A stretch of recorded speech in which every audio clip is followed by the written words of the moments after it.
No ľahni. Ľahni.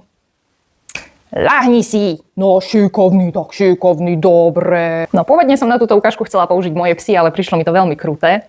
Takto to robiť naozaj nemusíme. Vieme to robiť lepšie, vieme to robiť tak, aby tam nebol žiadny nátlak ani násilie. Poďte sa pozrieť na to ako. Naozaj nám veľmi vyhovuje, keď pes už dokáže sedieť. Je to oveľa ľahšie, pretože samozrejme spodná polovica tela už je zafixovaná tam, kde by mala a snažíme sa dostať dole iba tú prednú polovicu. Áno, často sa využíva navádzanie cez tú pamosku. Navádzanie cez pamosku má byť smerom nadol. Smerom medzi psové nohy a až potom ťahám dopredu. Tak ako to vidíte na tej dlažke, ten pes najprv sa zošmykne a až následne sa ťahá dopredu.